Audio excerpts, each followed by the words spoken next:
Everything would be different right now, too, if I'd been half as paranoid as I am today. Fuck.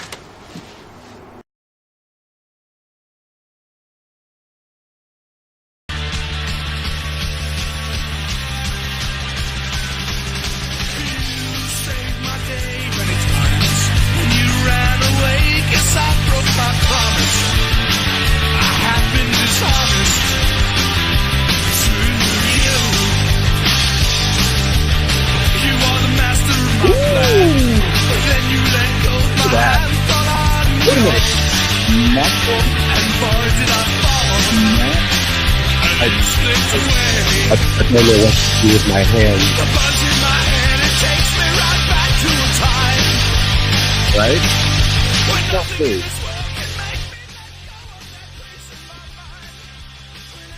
What's up, fuckers? Hey, welcome back, homie. Yeah. Anyway, how's things? Oh, well, the grueling hours are over. Yeah. So, yeah. But since I powered through my ailments earlier, they came back with a vengeance as of yesterday. So, what ailments? We haven't seen you. We don't know about these ailments. You did mention. I know pneumonia. I know. Yeah. The audience doesn't. Let's put it that way. The audience. No, last time I was on, I had fucking walking pneumonia and double ear infections and sinus infection, and so now I only have one ear infection, and I'm on the brink of full blown pneumonia because I decided to work through that shit and not rest like I should have. So, but we're good now. I can rest now. I get to sleep in.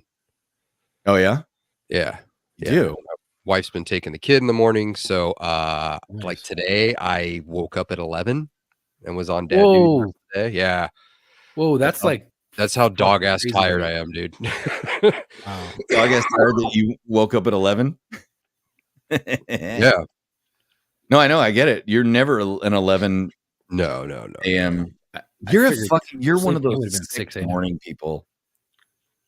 Yeah. I'm one of the what?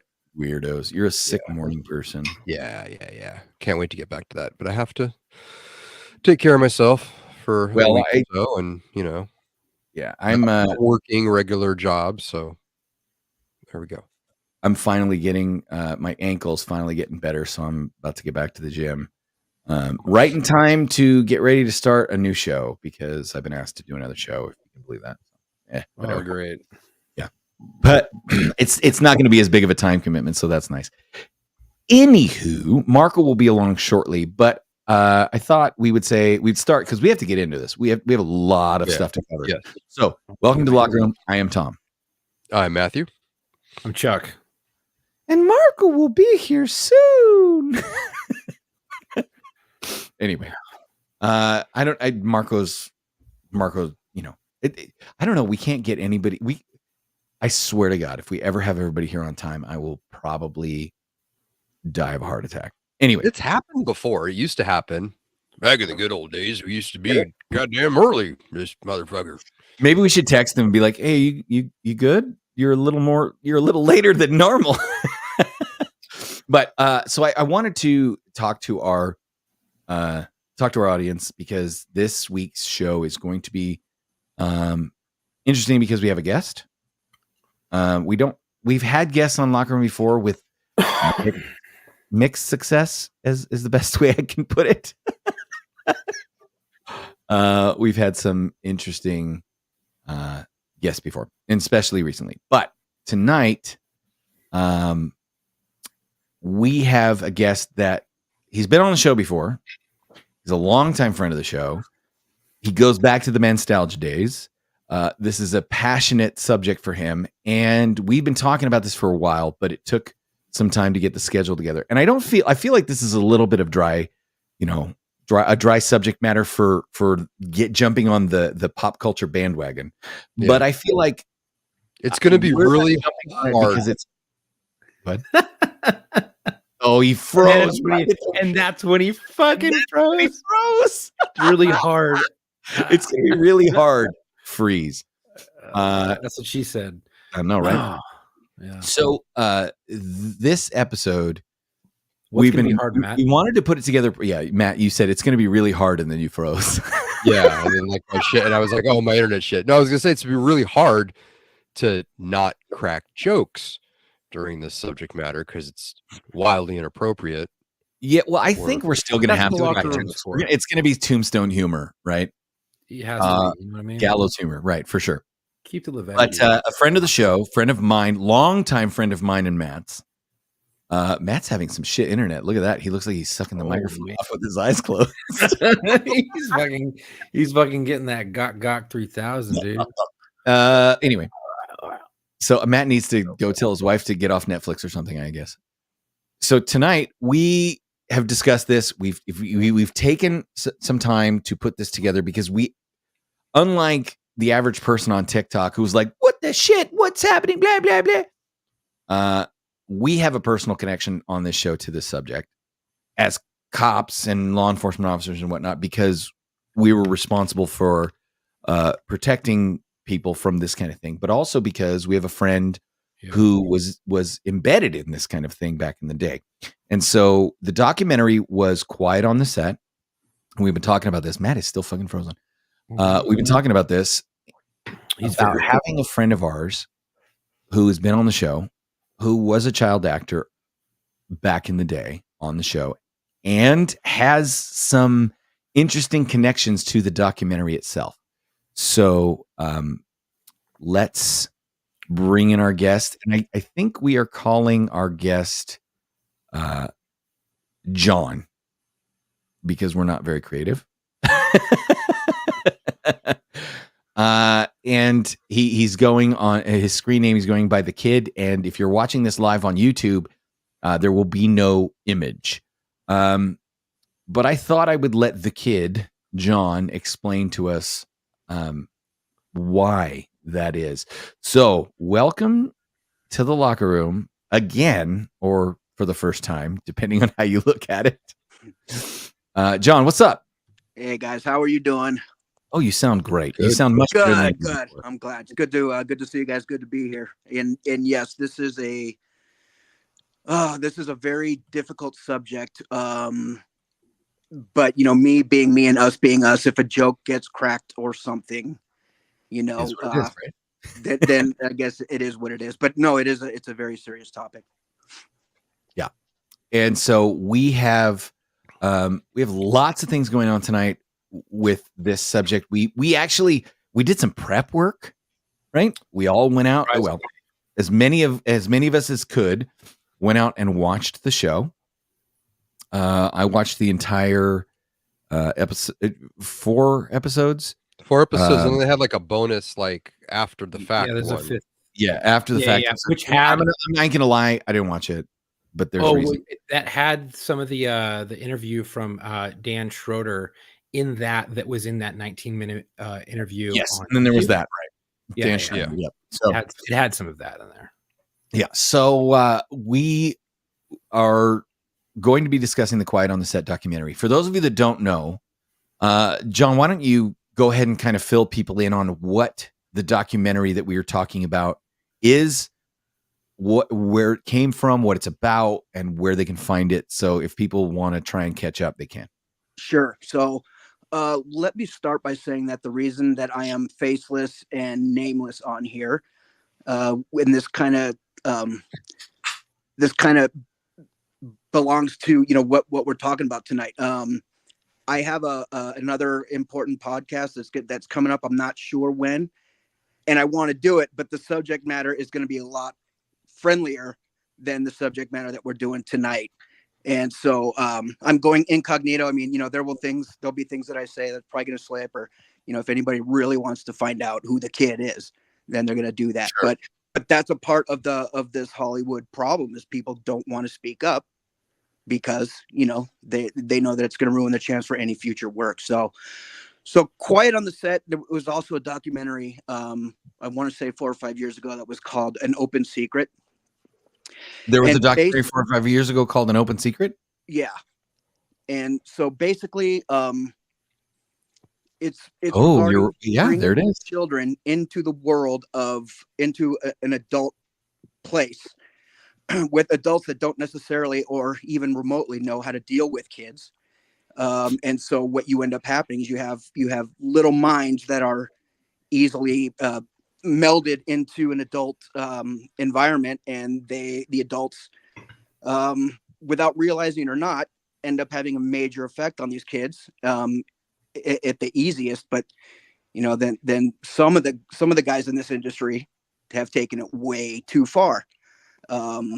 So yeah, that's basically what it's about. It refers to a man by the name of Brian Peck, and who I knew. Brian Peck, I met on the set of Growing Pains. Well, we'll get there. Let's not give away the store. Oh, okay. So this documentary, so I just looked up an Open Secret, and I want to watch it now because it's interesting because it names some other names that are different than what you're talking about, but it also indicates that what we're about to talk about is systemic, right? Yeah. This is pervasive. And if you're alive and you have a TV and you don't understand that there is literally a laundry list of child actors that have had horrible, horrible results in their adult lives after leaving acting, you've been living under a rock or willfully ignorant, right? Right. John, how just off the top of my head, I can think of like Dana Plato, Todd Bridges, Gary Coleman, Judy Garland, Corey Haim, Corey Feldman. It's just so many. Dana Plato, And his name is Edward Furlong, the boy that was on Ladybugs with Rodney Dangerfield. Oh God, yeah. Jonathan Brandis. Brandis. He killed himself, right? Yeah, that death, and we can go into that a little bit later on. But that death really, really affected me hard because he and I saw each other all the time. Right. So now the connection you have to this is that you were in fact an actor as a child. How old were you when you started? And tell us, I guess, let's start with how did you first get into acting as a child? Okay. So, you hear about the stage parent, the stage mom, or the stage dad that wants, to put their child in so they can live the glory that the parents had never, that they missed out on the first time around or whatever. That was not the case for me.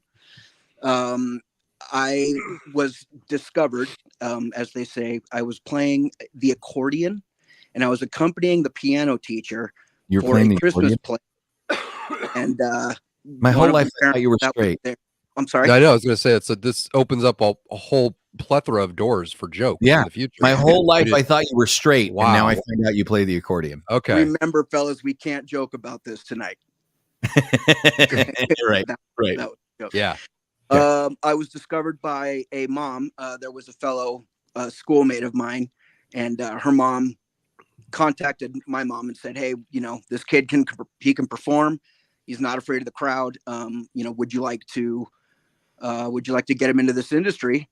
She gave us the phone number for their manager, and so my mom contacted the manager, came to me and said, "Hey, is this something that you would want to give it a try, give it a shot?"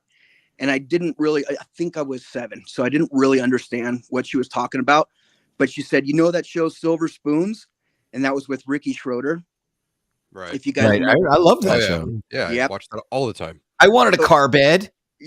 Brian, that train through the house? Come on. Through the house? And that is exactly it. Is she pointed to Ricky Schroeder, and I saw him ride the train around the house.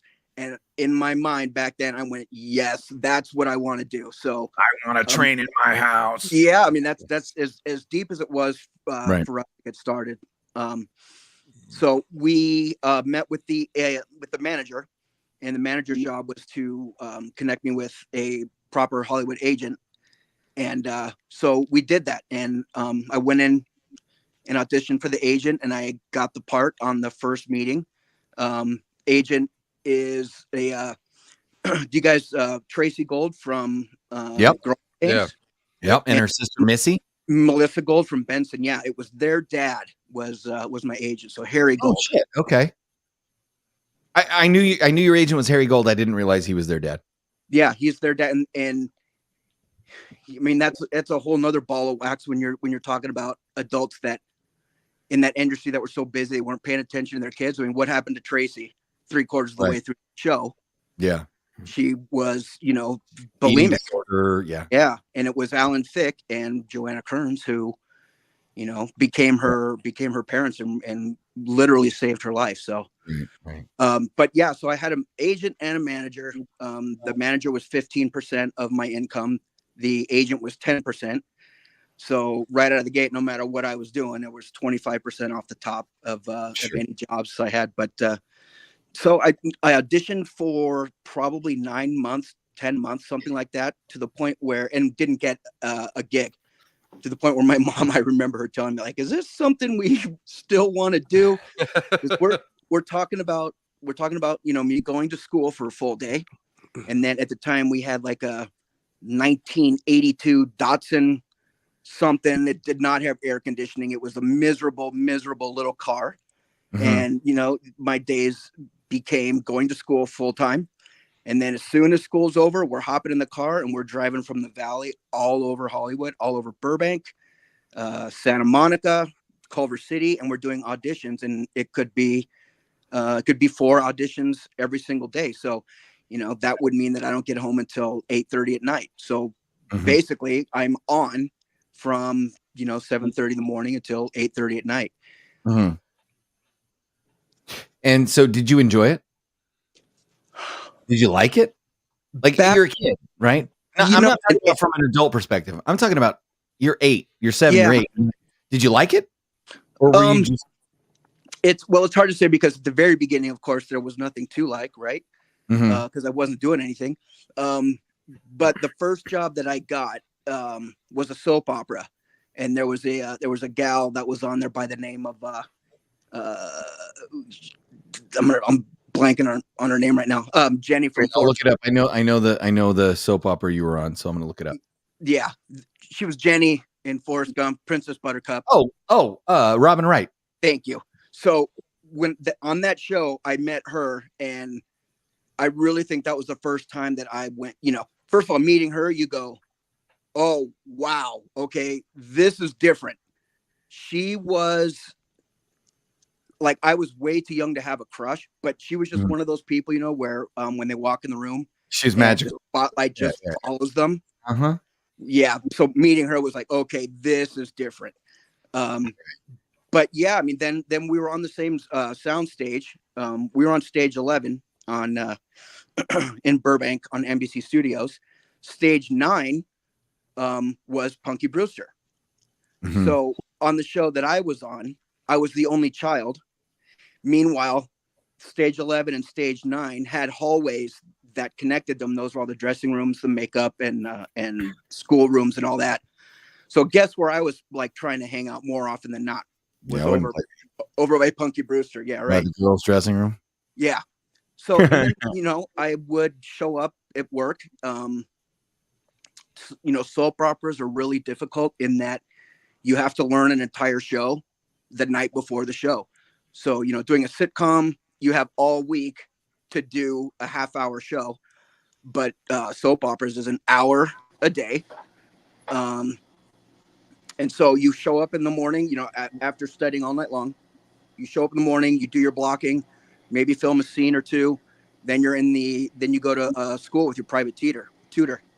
And right. you have to do a minimum of 3 hours a day with a tutor. Right. And that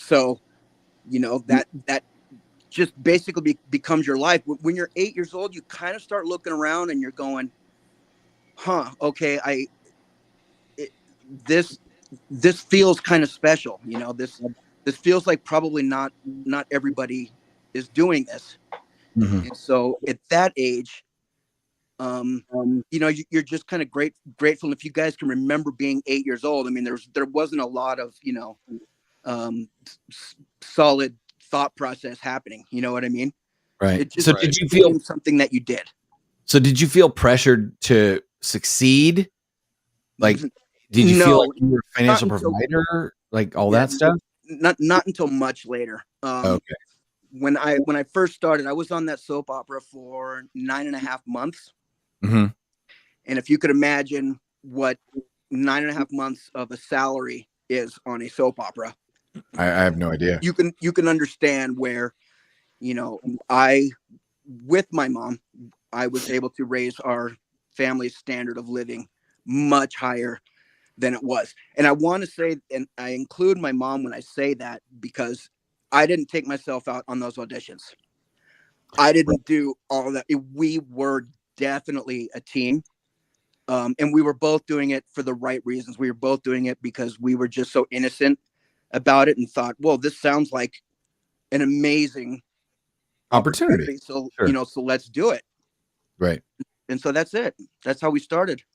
And so now you started in show business in the 80s and continued through the 90s. And I legitimately, so for the audience, I met you when you were still acting.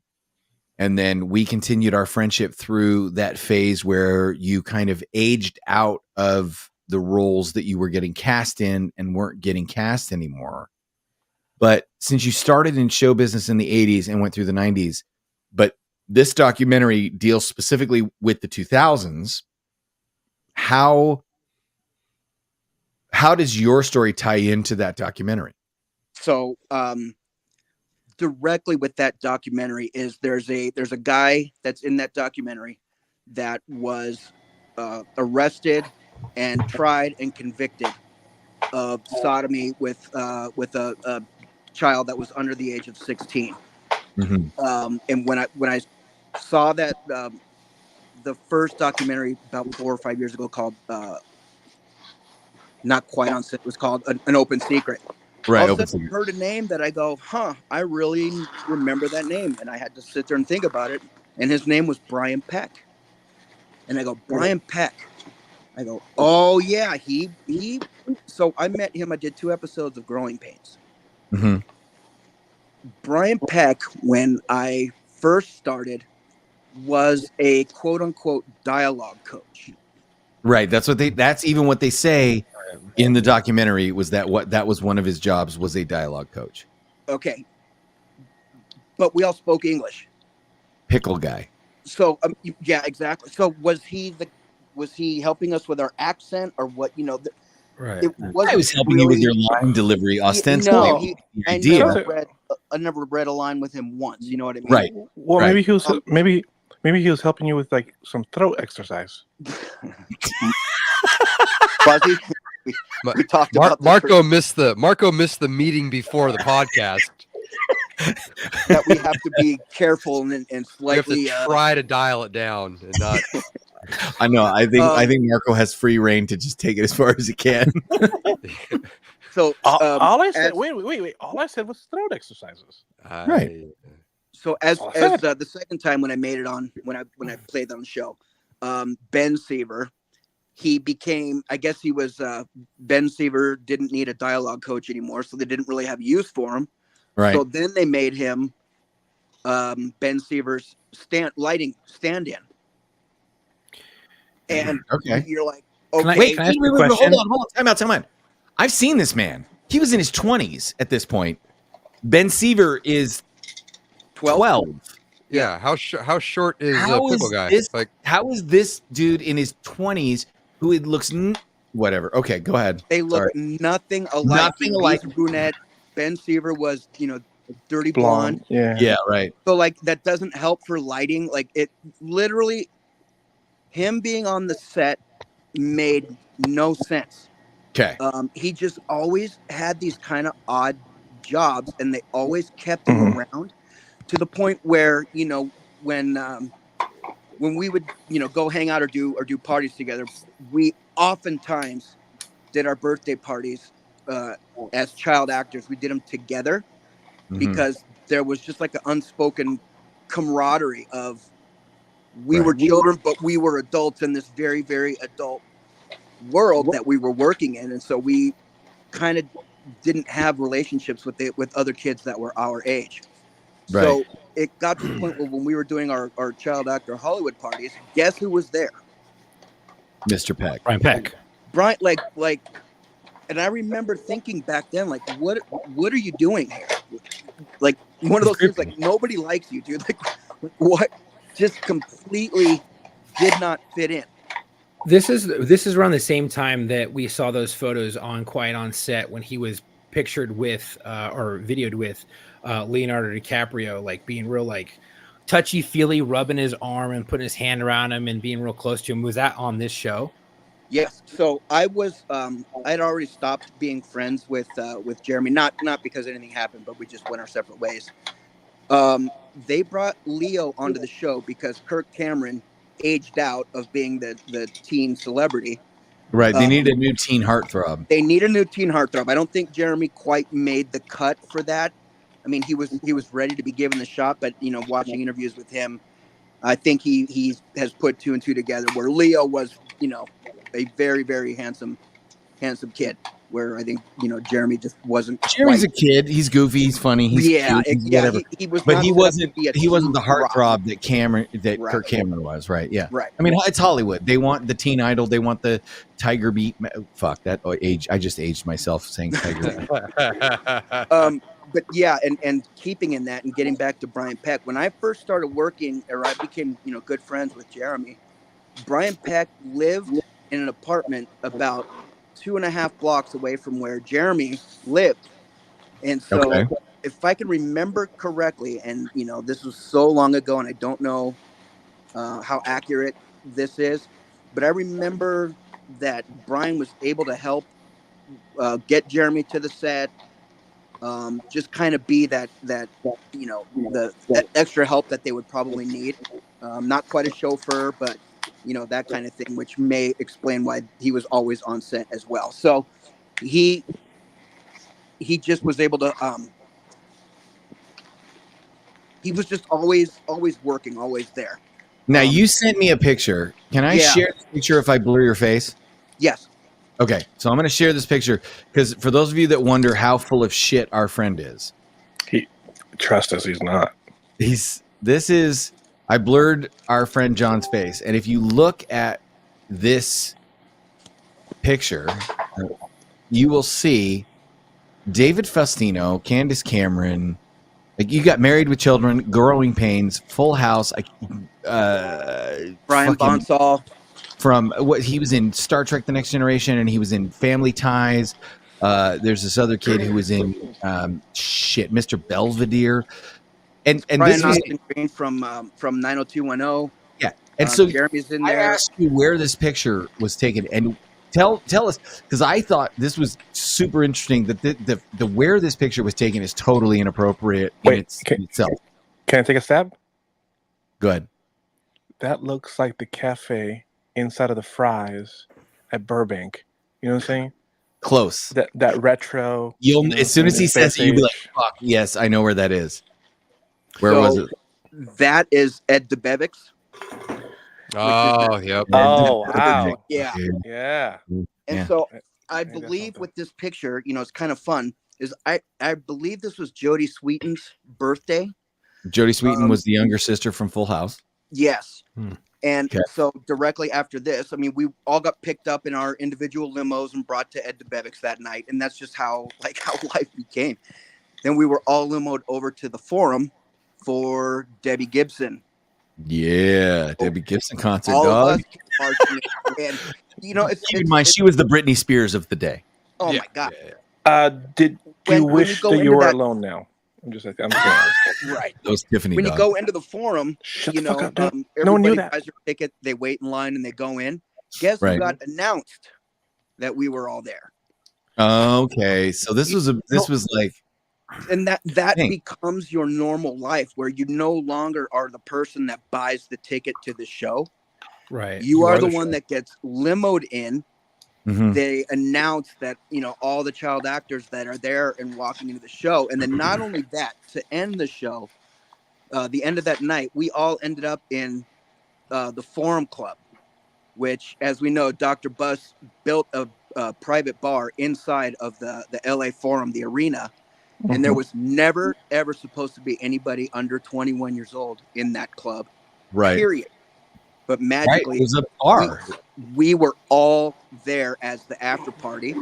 And a funny memory, I remember sitting there, and I wasn't really like the outgoing, just to be silly kind of a guy. Mhm. And so I remember sitting down, I was watching all the gang up dancing and having fun, and I was just, watching them and relaxing. And I look over my right shoulder and I go, "Oh," I go, "That's Debbie Gibson," right? Right. Make eye contact with her, and I go, "Huh, great show." And Lame. yeah, exactly. Uber embarrassed. Right. But yeah, so Brian, getting back to Brian Peck and how he was just always at our events uninvited as far as it concerned me. He was so good at flying under the radar, at just being around places that I don't know if this is public information, but I'm gonna say that he ended up living in Jeremy's back house. He manipulated his way into That's fucking living creepy, in a dude. 12-year-old boy's back Oof. house. in the like it was a pool house. And so if and I'm not blaming his mom, Man, so many jokes stepdad. come out. I'm not saying anything like that. I'm saying that this guy was so good and found, so good at being a snake, and just was able to weasel his way into finding odd jobs that always kept him relevant on that set. Well, it's interesting that you say that, because that's exactly what happened with the other actor, Drake Bell, his dad was standing in the gap. His dad was going, "No, stay the fuck away from my kid." Yeah. And then his mom, this guy was good at charming moms, apparently, because same thing with Jeremy. What you're saying is, it sounds like he was able to charm these mothers into telling them their sons were fine with him.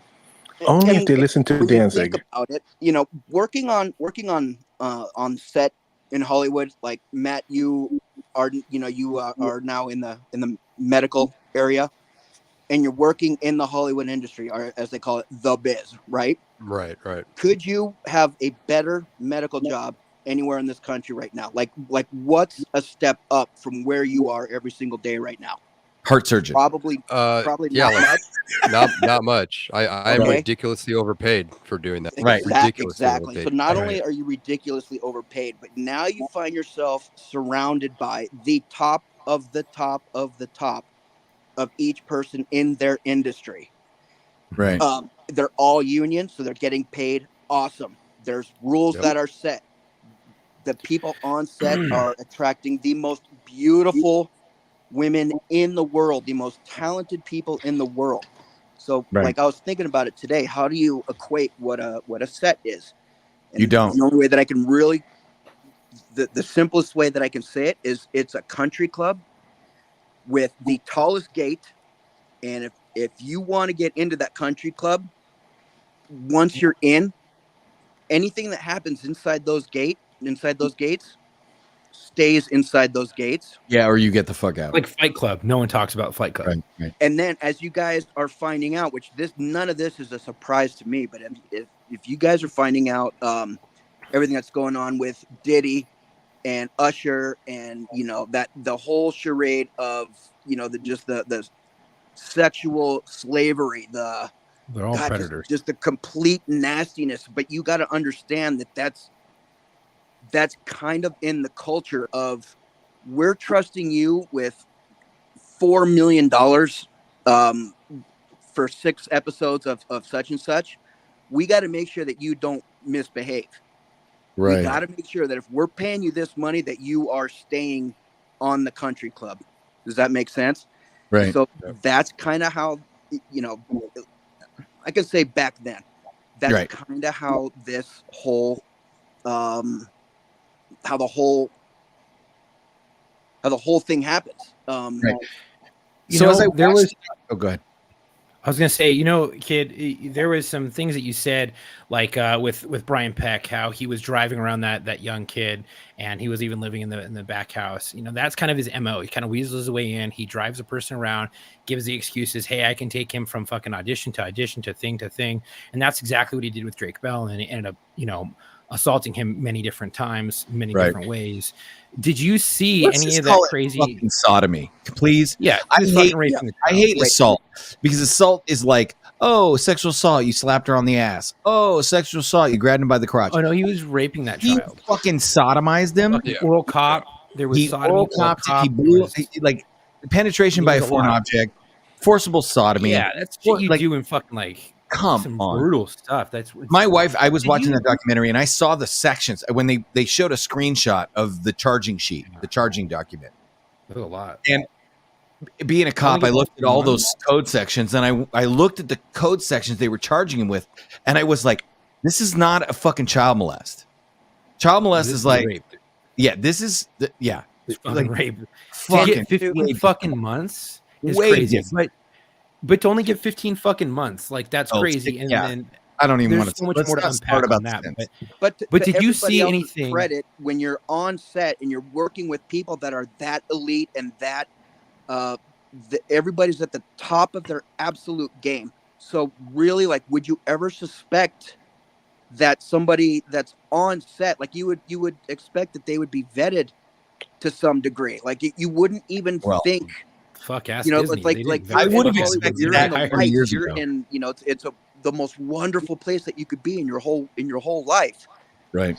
And then, but no, there's so I don't blame adults for not seeing who Brian Peck really was. But yeah, when you were talking about that clip with he and Leonardo DiCaprio, if you watch that clip, which I sent it to you, Thomas, I don't know if you had it queued up or not. Yeah. But you can see that once he starts talking about Brian Peck, they switch into gay voice, is what they get all lispy and start snapping their fingers. And it's like, if you have a hard time understanding who Brian Peck is, that is Brian Peck literally in 8 seconds of video. You go, right.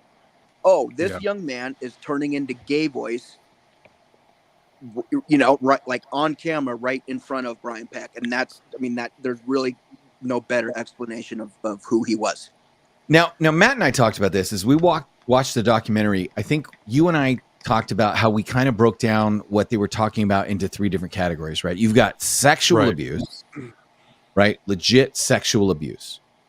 Then you've got kind of that overworked, underpaid, hostile work environment. Psychological. Like, it's bad for adults as well as kids.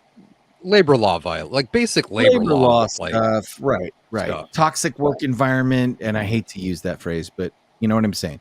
Right. And then you've got the third category, which is that perceived racist environment, right? Yeah. And so as I look at those 3 categories and I watch this documentary, when you watched Quiet on the Set, did you feel like any of that was, because there were times where I felt like there were legitimate holy shit complaints.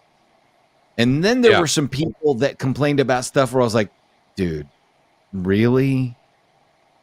The drug dealing with the black kid was kind of fucking in your face. But here's the thing. That's where we land in this whole like gray area where some kids are victimized. Other kids are given a script and have the choice to read it or not. You know what I mean? So there's a secondary avenue to it. But what I did notice is that even though Dan Schneider, who is the producer, talked about in this documentary, Brian Peck was accused of Brian Peck plus 2 other people. Watch the documentary. Brian Peck, 2 other people accused of actual molestation, sexual assault type behavior. And in some cases, like Brian Peck, straight up sodomy and all that. Well, the other guy did like 60 fucking years or 30 years or some crazy shit. Right. But then you get Dan Schneider and he's doing these. Dude, that guy's creepy. Like it's covert and not overt. Does that make sense? It was pretty. Look, I was not familiar with any of those shows because it was in the 2000s, and I just wasn't watching Well, I had that program. kids. I knew all you those know? shows. 90s to 2000s. Yeah, 90s to 2000s. You know, I didn't watch that shit. So I'm seeing this, and they're Right. giving examples of like these sexual innuendos, and I'm like, fucking blatant. Like I saw it. Like kids aren't going to see yeah. that. Right. But you But, know, like, 48-year-old like, guy, I see that, and I'm like, oh my god, I Right. can't believe they just did that. Can I like can growing. I I'm describe sorry, to go you for it. guys kind of the through line or the actual mind of Hollywood? And Sure. I think I can sum it up very quickly by saying this. Who was the raunchiest comedian, period, in the late 80s, early 90s? Dice Man. I mean, there were several. Bob Saget. Bob Saget. That's right. yeah, Oh yeah, yeah. That's kind of He's- true. Like Yeah, if it's you actually absolutely see Bob true. Saget's It stand-up is- comedy, Bob Saget is dirty as shit, and yet he gets Oh, yeah. cast as the dad on Full House. So where's the excitement in feeling like you want to turn the most vulgar, self-described vulgar comedian Right. and put him in the living room of millions of families on Friday nights? Right. That Well, is see, exactly there's how where I wonder. I wonder Yeah, how he's a- much of he's that a is big just name, I guess. casting, like the audition, like there's his stand-up comedy, but he's still trying to make it as an actor. And there's Bob Saget's comedy act versus Bob Saget the man versus Bob Saget the Right. actor. But at the same time, I get what you're saying, which is there's at like some an point audience to it. you do a background check on an actor and you look at, if you're saying this is going to be America's next TV dad, and then you see all his stand-up comedy and you're like, you know what happens if people realize what he's said as a comedian, right? The TV dad thing goes right out the fucking window. We But didn't have that's Twitter and shit back taboo. then. Like that's the fun. Can we get away with this Right. That's excitement? okay. There we go. So you just said Right. something that I totally said to my wife. I said, I feel like a lot of this subtext is how much can we get away with Oh, yeah. making these kids do? Right. So if you Which, you if look it was back on- adults, that'd be different. Right. But, like, you're doing this to kids, and that's just But like, if you look back on Quiet on the Set, and like, and especially with the whole All That cast, you know, the mid 90s to the early 2000s, you know, there was so many sexual scenes, quasi fucking pornographic, with foot fetishes, pouring water on the chest with Ariana Grande, Yeah. you know, cum shot jokes, where Oh, you know they were trying to God, bite yeah. like a fucking gooey thing and it Or fucking goo in her splashed in face. And then it's not just like an innuendo, like people on the set, like, oh, that's a fucking cum shot, like fucking, they're saying it out loud and these kids are hearing it, but they don't understand what it is. But all the adults know what it is, so it ties in exactly what you're saying. The adults It's aren't what watching can it. you I get away didn't with? watch any of Right. these fucking shows. My adults kids not- watched these shows. My kids watched Hannah No, Montana. I'm My saying kids the watched. adults on the set. Were No, like, but that's what I'm saying. "Oh, that's a fucking cum That's shot." that's the insidiousness to me. Yeah, These there was even- adults know that most adults aren't going to watch this, and so they're And it was- saying, "How much can we get away with before somebody throws a fit?" and there But was they even glory also hole have to jokes. use symbolism and they have to put it in your face. Do you guys remember Nickelodeon when the logo was a foot? Yes. Yeah, yeah. And they talk about that in Quiet on Set. And I Oh, never Dan put Schneider's two and foot two fetish? together. Yeah. But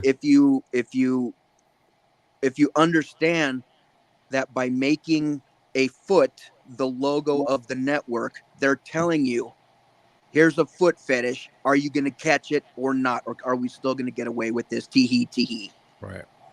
Well, there was even a scene with Brian Peck in a glory hole fucking thing with pickles, dude. Well, Like, no. yeah, So and- that was so many things that there was so many phallic symbology and all that. well, and what's his name? What was that Ray Romano that grabbed the pickle? I guess he He's was fucking like like, guesting oh, on the show. or How do something. the Yeah, adults eating it. do this shit and not Yeah. realize what they're doing? Yeah. Yeah. Okay. No, So it's- I have Matt sent this question in for you, and I've got the questions list in front of me. It says, after Nickelodeon fired Brian Peck and after he was convicted, Disney hired him for The Sweet Life of Zack and Cody. So now not only does he have one cute boy to go after, he has twin cute boys to go after. Right? Yeah. Disney And the hires whole him. loophole- past that. Well, because Well, the he's a whole known loophole child is molester. he just cannot be alone with a child on set. So he's allowed to be around children on set, but there has to be, I think the wordage is a parent, or legal guardian omnipresent. So there always has to be a parent or a legal guardian with that child, and he can be on the set. So if he's a known pedophile, But he's who's a known enforcing kid raper. Now, here's the thing. I get it. People are like, and this disgusted me to see all those letters of recommendation to the judge from other actors. From Yeah. people that know. Yeah. I know where Now you're I'll going, back Matt. up. I will back Yeah. up and I will say I understand that some of these people may have been sold a bill of goods, right? Right. 100%. Mr. Peck and his cohorts and the Hollywood industry, the Hollywood complex in general, may have sold them a bill of goods about Brian Peck being a sad victim of whatever. But these are people that clearly didn't do their fucking research. And a lot of them have come out since then and said, oh, I didn't know, and blah, blah, blah, blah. And it's too little too late. I'm sorry. You should have done your fucking research back, and you should never have written that letter. But why do you think someone like Brian Peck would continue to get hired? Does the industry just not care about protecting children? Do you think it's an insidious, like, what the hell? The positions he was getting hired for did not require a background check at the time. So, But even then, it's not even that. And there wasn't that very big of a public. deal. Everybody knew. You put teeth. But was I, also- I don't remember hearing about it. It wasn't like Hold on. No, blasted but all if over you're in the news. business, if you're in the industry, you know, Yeah. Matt, and you and I both know you do one fucked up thing, and your name Now. is mud, quick, right, and in a fucking hurry across that industry, because the Bamboo Telegraph in the movie business is perfectly intact to go. Yeah, that motherfucker pissed me off. Don't ever hire him again. That shit Right. happens every day of the week and Hold twice. on. Yeah, what if he had shit on other people? Not only did everyone knew what he was doing, Yeah. but he knew what true. other motherfuckers had done. Well, and Who I was will there? add this. Maybe it wasn't shit on other people.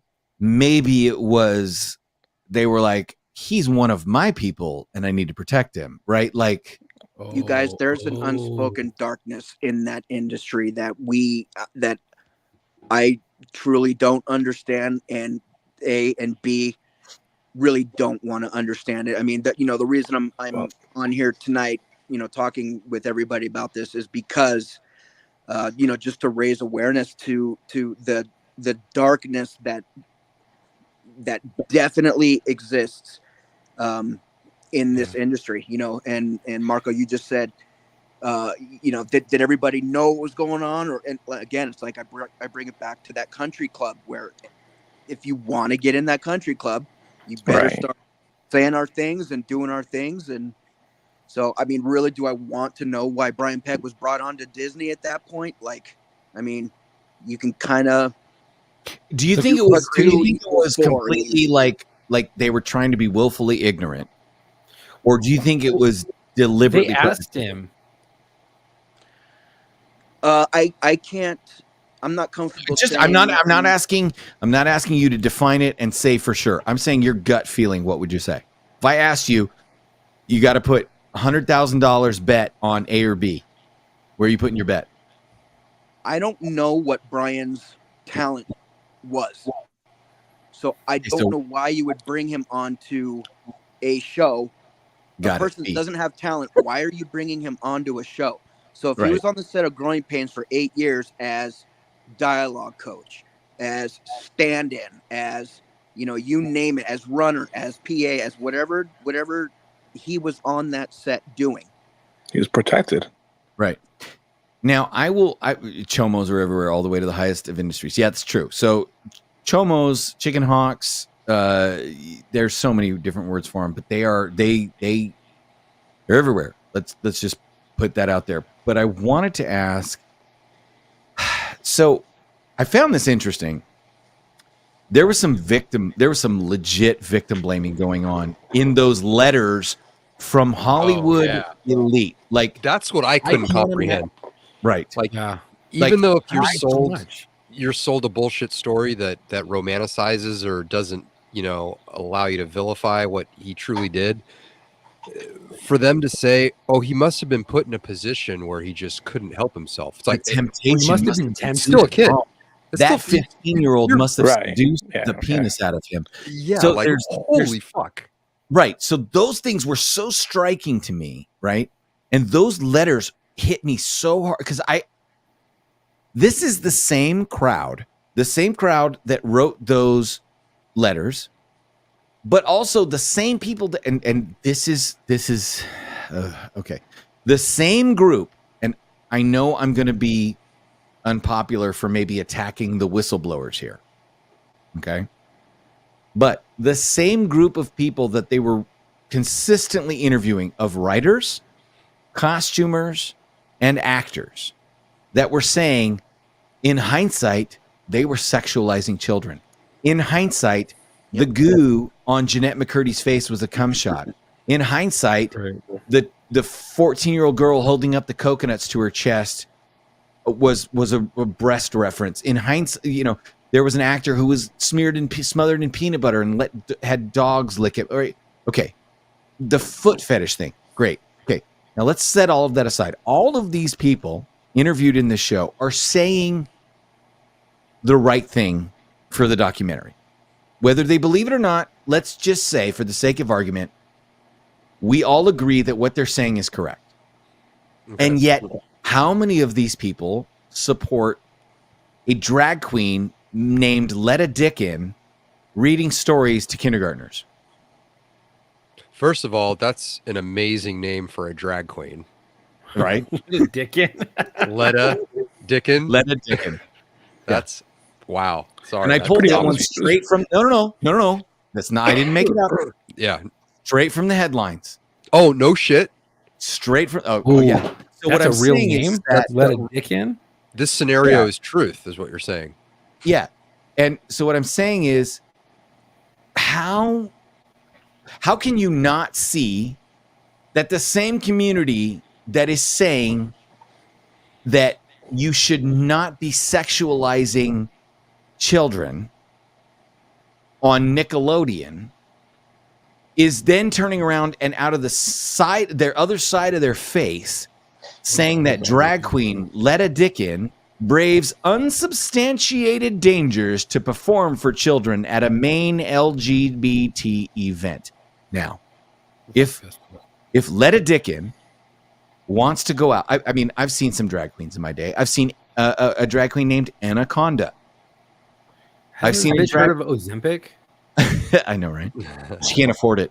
I've seen a drag queen named Misdemeanor. I've seen some pretty good drag queen names in my day growing up in LA and in Hollywood playing the club scene. I've never once thought that any of those shows were appropriate for anyone under the age of 18. Right? And now we have a drag queen named Letta Dickin who braves unsubstantiated dangers to perform for children. Why is Letta Dickin performing for children? And why are the same people that are saying that it's inappropriate for honey and water and potatoes and pickles to be sexualizing children are then turning around and saying, no, it's totally fine for Letta Dickin to read Brenda's Beaver Needs a Barber to this kindergarten class? Well, What is Oh, that? Please hold tell me on. that's not a real book. I can tell you 100%. oh my God. Brenda's real Beaver book. needs a barber. Shut the fuck up. That's No, not no, no. real. Okay, but you know Okay. what this you know what this Do you also see made what me I'm think saying? about? Yeah, but it also made me think about how politically charged this could get, because there was a certain side of the political spectrum that was calling the governor of Florida a hick and a whatever and just a dumb piece of shit when he was saying, hey, Disney's fucking up with these kids, Right. and like started calling that out, and they all called because it was on the wrong side of the political Yeah. aisle. Didn't for they them. arrest 100 Disney World employees like Yes, directly Yes. following? Yeah. Dude, yeah. let me tell you. it was a big fucking roundup of pedos in Disney. Dude, going Chuck. to Disney, you see some. What the fuck? Presents Shut the fuck up. Brenda's Beaver. beaver needs a barber. Hold on. Brenda Back up. has a If beaver. you guys don't believe and me, she's ready to. did you guys catch the beginning? This is a children's book. Now, granted, I firmly believe this is not supposed to be a real children's book. It's supposed to be like right. Because there's one guy that I follow on the socials that deliberately writes books. Yeah. Goth. Listen to the publisher. Goth is amazing. Reach Around Books presents. Reach Around Oh, come Books. on. That's Oh yeah, there's no way a this joke. is Right. meant for Right? Like, there's no way. There's Any another book called icon Linda's for it? Plan Needs It's Loosening. just Here you go. Sweet as it may Tomfoolery be, Productions. I mean, come on. This is ready to confess. This isn't real. As Here you go. soft and That's fucking sweet as it hilarious. may be, her beaver is a mess. Listen to this. Yeah. Brenda's this- beaver's big. Brenda's beaver's hairy. Mhm. Every guy who's seen it says that Brenda's beaver's scary. Brenda took her beaver for a swim down at the lake. By the Okay. looks that she received, she figured that was a mistake. I think So- we've all seen a Brenda's beaver Alright. at one point in time. I love That's- the British yeah. accents too. But this is like we are at a point where we've reached total cognitive dissonance where we're making documentaries about children being abused in Hollywood and saying this is wrong and this is terrible. And then walking out and condoning Brenda's Beaver Needs a Barber being read by Letta Dickin at a kindergarten library hour. Same Right? beast. I'm okay with Letta Dickin dancing in drag at Jumbo's Clown Room. 100%. Go for I'm it. not. Take that shit to the Abbey. They don't belong in Jumbo's. Or Queen Mary. You leave my I'm- Jumbos I'm- alone, God damn it. I'm with Matt. There's Yeah, Hamburger Mary's Mary's, or- there's the Abbey, there's all the fucking WeHo. Manhole. Town. There's Well, literally a whole town dedicated to that. Have at Yes. it. And Right, getting sure. back to the letters that were written to court regarding when it was time to sentence Brian Peck. As I'm watching this documentary, I think I watched it 2 months ago. Really, like as soon as it came out, I watched it. My jaw hit the floor reading Alan Thicke. Oh my Yeah. God. That America's TV dad, right? Remember if Joanna Kearns wrote a letter also? And she retracted it to her credit, but Okay. still too little too late. Knowing them, I think Alan Thicke and Merlin Olsen were probably the most quintessential father figures that you could have in that industry. Mhm. So to see that from Alan Thicke should tell you the level of protection or the level of deceit that existed on that set, because I know for a fact that if Alan Thicke thought anything sideways about Brian Peck, that letter would not have been written. And what I know of Alan Thicke, because Alan Thicke was big in the hockey community in LA, and for those of us that love hockey, Scott, there are people that knew Alan Thicke outside of the Growing Pains set and know what a good man he was. And Dave Coulier, Right. they were And really Dave good friends Coulier. in the hockey. Right. So I 100% believe what you're saying as far as I don't think Alan Thicke, had he known, No, I would mean, I ever have written that. I knew his boys. I went over there and went swimming with his son Robin, who you all know now is the Right. famous singer. Yeah, Robin Thicke. But how much of that do you think? Because I know I think Matt was going to bring this up earlier. The some of the people that wrote those letters, especially some of the child actors, when they wrote those letters, they had no idea what the fuck was going on, and not to mention Drake Bell's name was never fucking named for fucking years. Well, I mean, but when they were in court, the Gladys R law.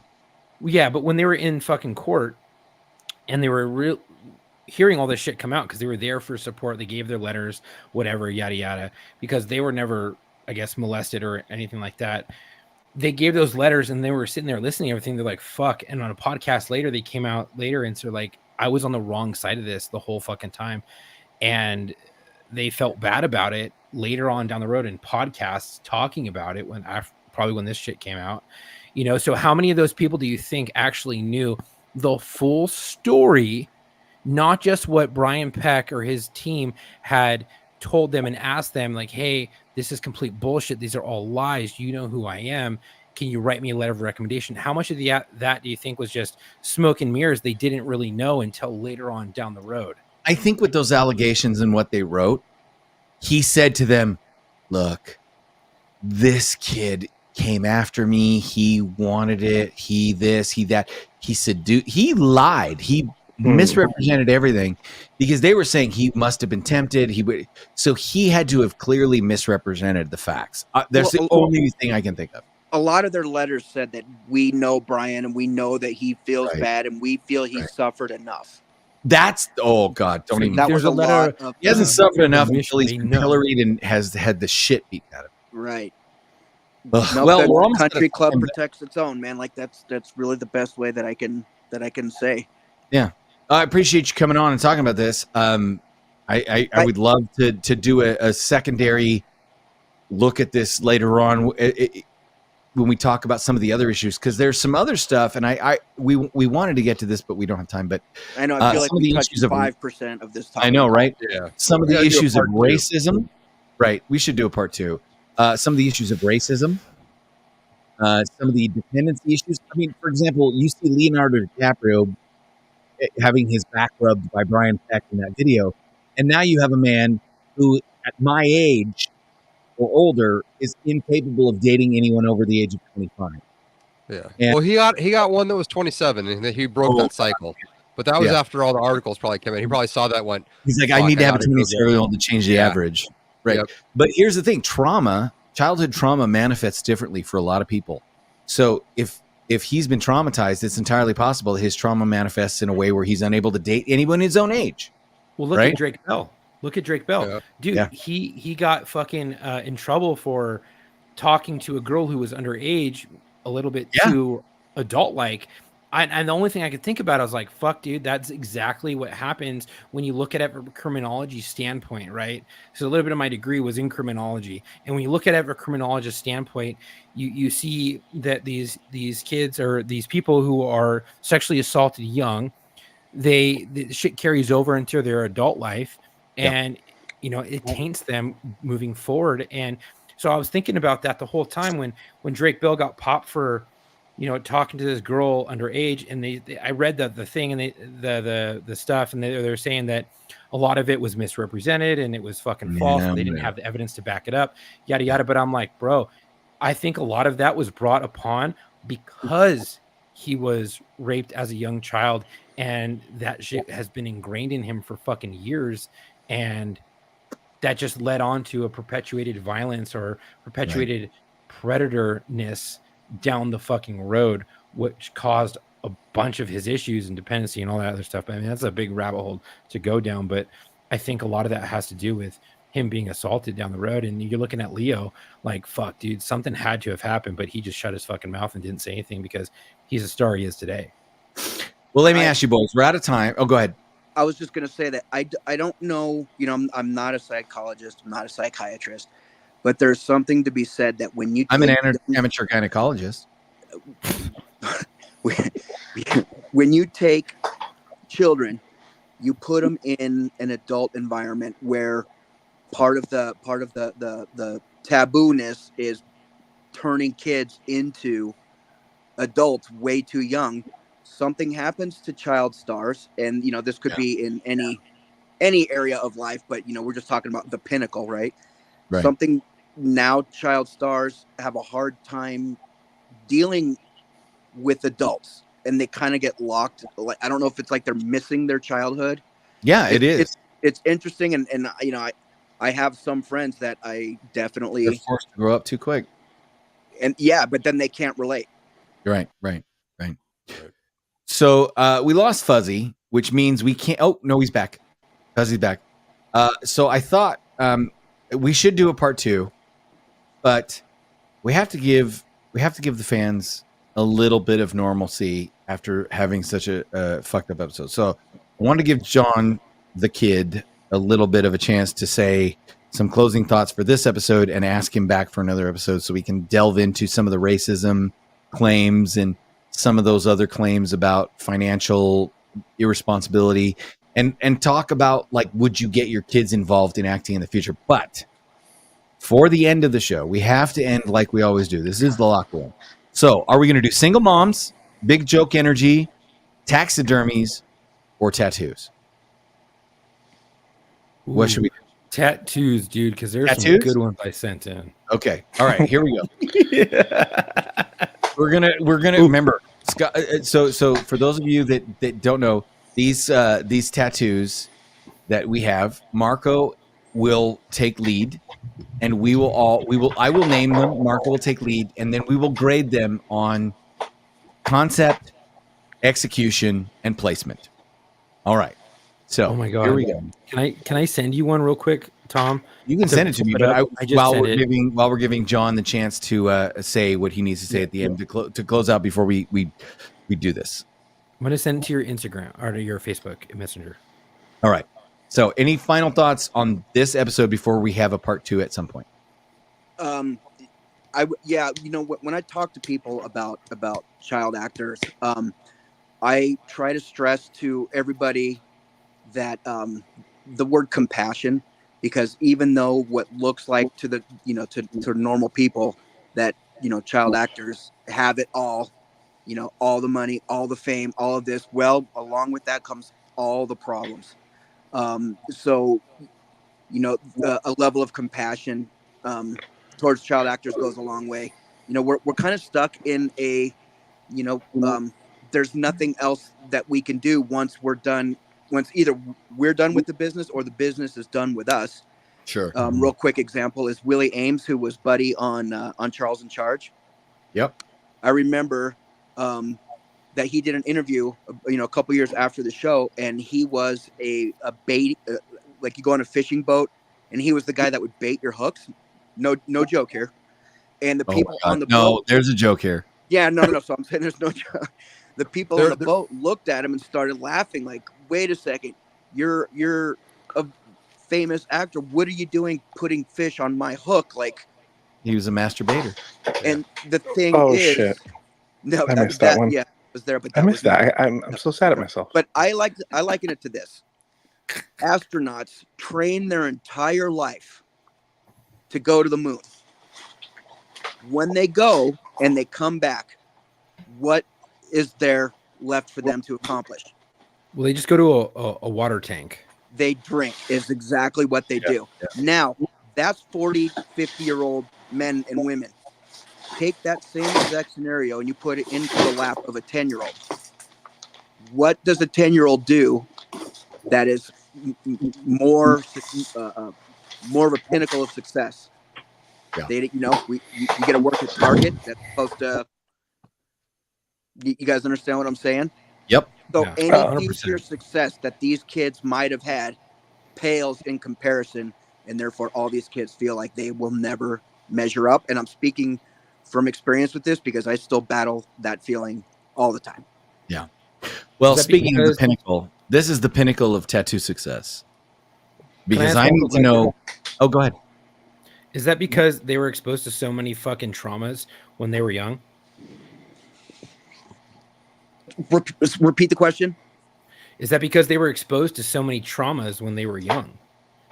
No, it's I'll say it as wrap it up as I can. When there are adults that are paid a lot of money, that are paid handsomely, to make sure that every need that I had as a child is met. When I'm getting limoed around, when not only am I going to a concert for free, but I'm getting announced as I walk through the door. When all of this becomes quote unquote normal to you, when you're like, there's a party, what time is the limo going to be there? I mean, how many times, and I'm asking this, with all humility, how many times have you guys had a limo sent for you to go to a party with a bunch of actors where you're taken in the back door, where you're announced, where you guys understand what I'm saying? When I flew anywhere, it was first class. Yeah. So when that becomes the normal, how in the world do you keep that going when all of a sudden the industry is done with you? Yeah. Right. No, and that leads to like the substance abuse and all that stuff. Okay. No, yeah, because we can't cope. And we very, very early on start to believe in our own bullshit. But a child doesn't know the difference. Most adults don't know the difference. Going back to what you were saying before, John, Gary Coleman, if you remember, famously. Yeah, yep. He disappeared, and then next thing you know, he was a security guard at a parking lot. Oh yeah. He was a Yep. security guard. I think it was at Lorimar at a movie studio. Either way, and the problem, this was right when cell phones started coming out, and Right. somebody had tried to drive through the gate, and Gary Coleman jumped on the hood of their car, Right. Yep. Right. pounding on their Yeah. windshield. But the driver was filming from the inside Right. of Gary Coleman slapping his windshield. And again, it was like, so that may have been one of the first viral videos ever. Yeah. Yeah, it might have And been. everyone's saying, what is he doing as a security guard? Like, Right. no, a security guard is a noble Because he needs the profession big sure. money. that Yeah. any person would be honored to work up into that position. But Sure, because yeah. we're perceived as being at the top of the pyramid, like there's Right. just nothing that we can do in Yeah, our if own you eyes. can't keep acting, you must suck at everything. Right. Right. You're just a failure at anything else. Which isn't true, but yeah, I see where Well, you're. no, it's you're going completely here. not true, obviously. Hey, Yeah. Thomas. Yes. Remember that party we played? It was someone's birthday party, and the band played in the backyard. Didn't I get drugs or give drugs to that Jeremy kid? Yes. Okay. That remember now. happened. I'm like, that happened. That Okay. happened. Didn't I get or give? Yeah. You definitely I got don't it. remember You if guys- I got Got someone it. or did. You I guys- won't I'll- discuss got it. it. Yes. Hang on, Okay. I'll finish with this. Jeremy's birthday one year, his stepdad, who was also our publicist, got us tickets to go see Bon Jovi. So the opening Nice. band was Skid Row, and it was Oh, Bon nice. Jovi. And we had to be 11 That's pretty years cool. old, 12 years old, something like that. After the show, we were backstage, of course, because, why wouldn't we be? Escorted back. And I remember turning around, and there was a drop-dead, bombshell, gorgeous woman that had her tongue down Jeremy's throat. And I remember looking, God bless America. effect on me. I remember looking at that going, Right. okay, she's doing that because he's a movie star. But you guys, he's 11. Yeah, that ain't right. No, That's not cool. it goes beyond that. Terrible business. But you understand where there's no boundaries now between, adults and kids. It's like they are creating this world that doesn't exist. But man, I remember seeing that, and it just my stomach dropped. Like, whoa, what am I looking at right now? Just look at Yeah. the Biebs. The Biebs Yeah. try to come out. Look at a lot of Crazy. child. Anyway, so let's have the kid back in the future. We'll Yep. figure we out have to another day. finish We have this. We can attack some of the other questions because there's some ancillary questions about, like we said, racism and alcoholism and stuff that we want to get to. And I want to talk about how the industry can be made safer, what we would do about this. Will children ever be able to act? But we can't get to all that tonight. But what we can do is, I want to say this tattoo I am entitling. This is our segment for the end of the evening. This tattoo I'm titling Tigger and the Grand Canyon.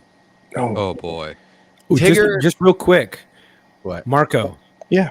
We're going off of number one, idea and concept. Right. Number God, two, this again. execution, and number three, I can't read my own writing. Regrettability. Right. Oh, and regrettability, yeah. Placement and regrettability. Got Okay, it. I was listening to this Placement and episode when you guys first did it, and the amount of time We spent did on this going one. over these We did fucking this one. rules. We did this Yeah, one. you We guys did did this one. That's not the one I wanted. Sorry. Yeah.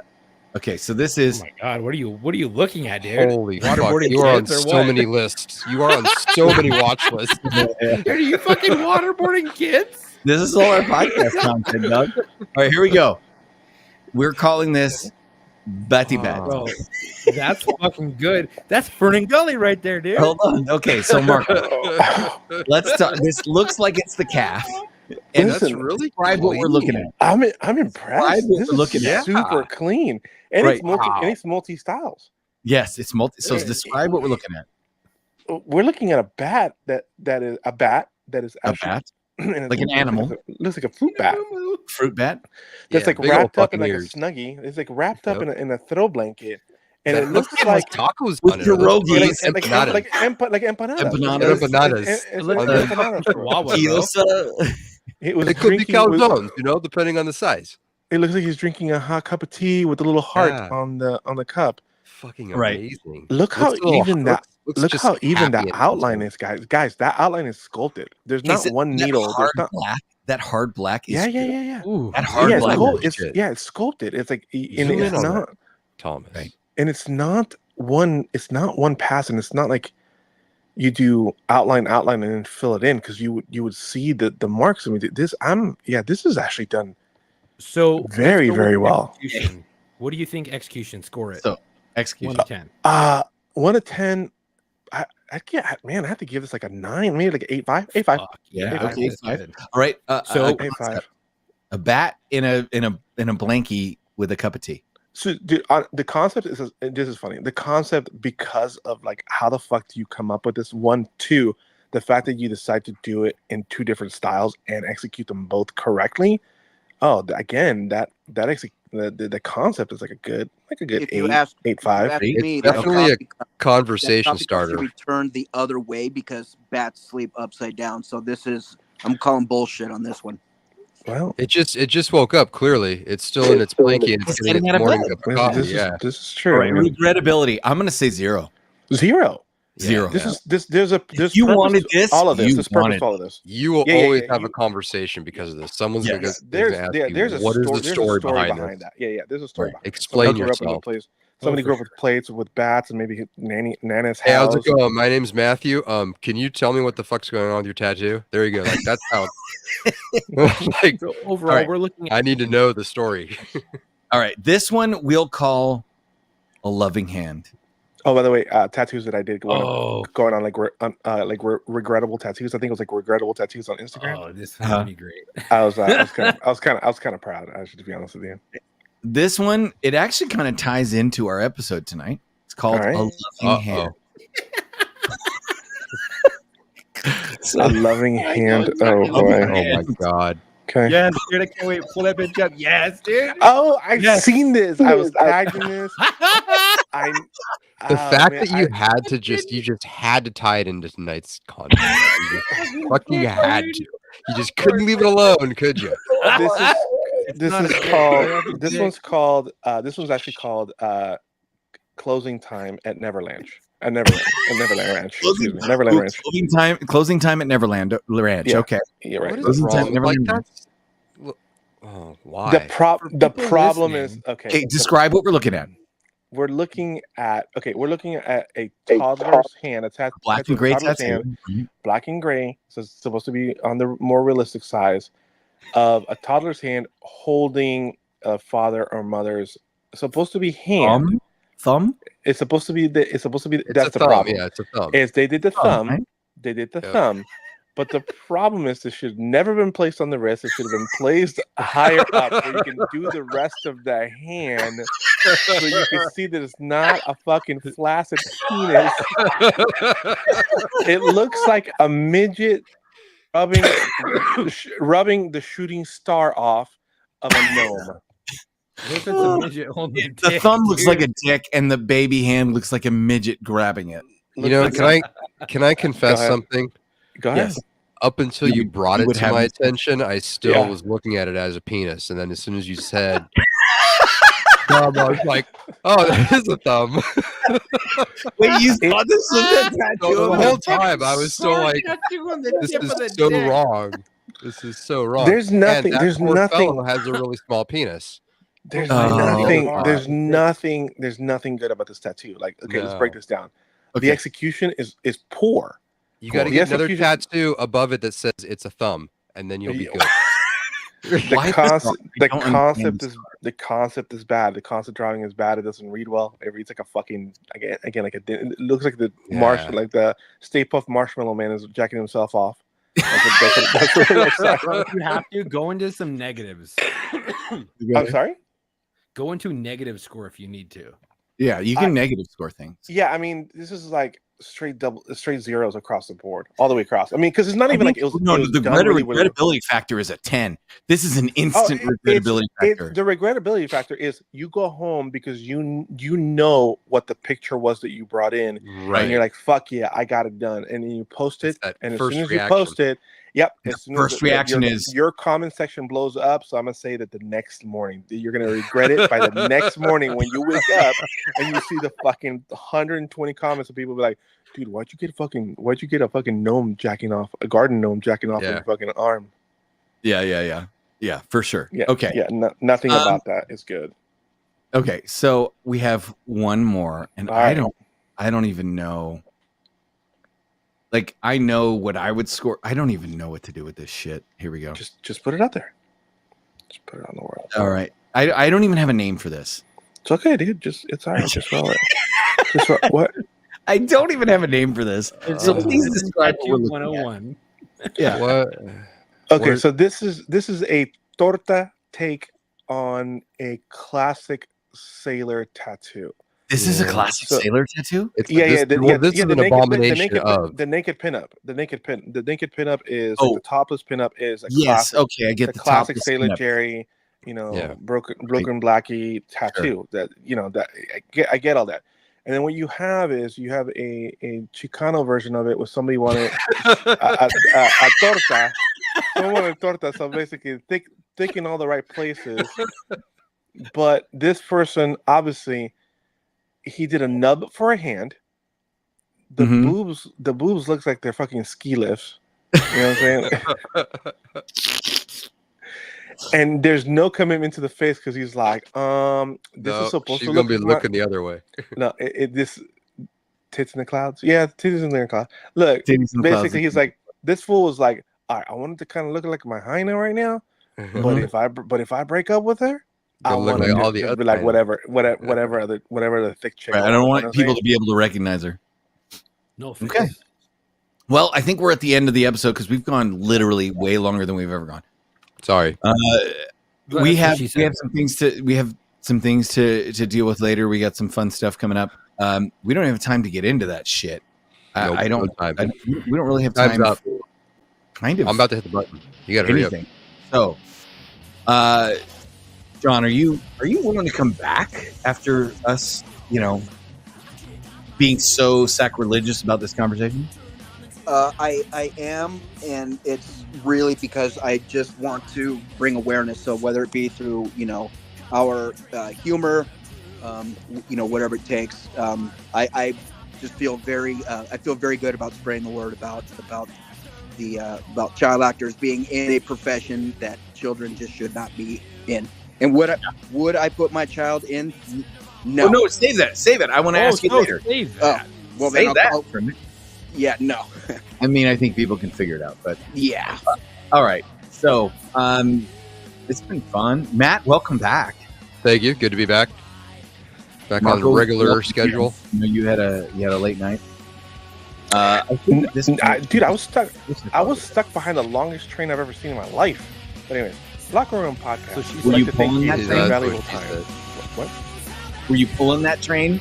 No, baby. I was leading it. Anyways, Locker Room Podcast would like to thank you for your valuable time. You can reach us at lockerroommailbag@gmail.com or by your phone number, 509-903-9020. Operators, again, are not standing by.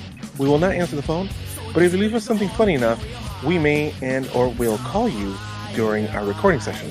Keep in mind that we are recording this and finishing up at 12 a.m. Central Standard Time, which means that if you're in the you're in the East Coast, we will hit you up.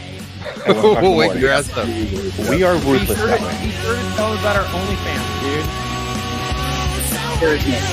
It's chucknipples.com. Once again, that's www.chucknipples.com.